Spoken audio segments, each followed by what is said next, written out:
शिवसेना सचिव संजयजी मशिलकर यांनी त्र्यंबकेश्वर येथील पवित्र ज्योतिर्लिंग मंदिरात दर्शन घेऊन भगवान त्र्यंबकेश्वराचा आशीर्वाद घेतले।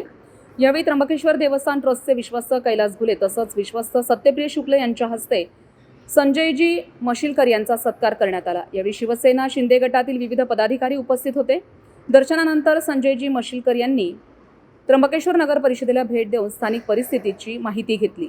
त्यानंतर त्यांनी हर्सूल, मोड, मानेवेदपाडा, धावलेश्वर परिसरात कास ग्रामपंचायत हद्दीतील देवडोंगरा भागाला भेट दिली। अतिवृष्टीमुळे सेंद्रिय नदीवरील पूल वाहून गेल्यानं या परिसरातील नागरिकांची मोठी गैरसोय झाली असून जनजीवन विस्कळीत झालंय।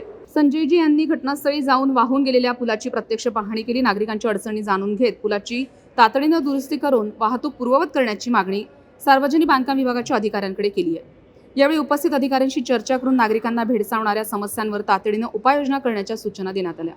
या पाहणी दौऱ्यावेळी पोलीस अधिकारी तसंच शिवसेना शिंदे गटाचे जिल्हा प्रमुख अनिल ढिकले, तालुका प्रमुख रवींद्र भोये, संपतराव चव्हाण, VJNT जिल्हा प्रमुख ललित बाविस्कर, रंगनाथ मिंदे, हरिभाऊ बोडके यांच्यासह शिवसेनेचे विविध पदाधिकारी आणि कार्यकर्ते उपस्थित होते।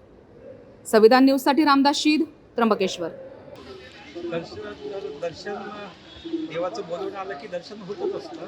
आणि आज मी खरं तर आलो होतो की हर्सूलमध्ये पूर आलेला आहे, पुराचं पाणी वाढलेलं आहे आणि त्या ठिकाणी लोकांच्या समस्या आहे। आणि काय होतं की दर्शनाने आपण स्वतः पावन झालो असं आपण म्हणतो, पण खऱ्या अर्थाने जर समाजसेवा केली तर आपल्याला पावन होता आलं। आणि त्याचं खरं निमित्ताने मी इकडे आलो होतो आणि आता तुम्ही आरती सुद्धा ऐकताय। आमचं भाग्य तुम्ही मला थांबवलं आणि मी आरती करतोय, पण लोकांची सेवा करण्यामध्ये मला जास्त इंटरेस्ट आहे। कारण या त्र्यंबकेश्वर तालुक्यामध्ये अनेक ठिकाणी मी अशा पद्धतीची कामं केलेली आहेत आणि तिकडे जाऊन आले की नक्की आपण भेटूया। मग मी तुम्हाला खऱ्या अर्थाने मी तुम्हाला माझी भूमिका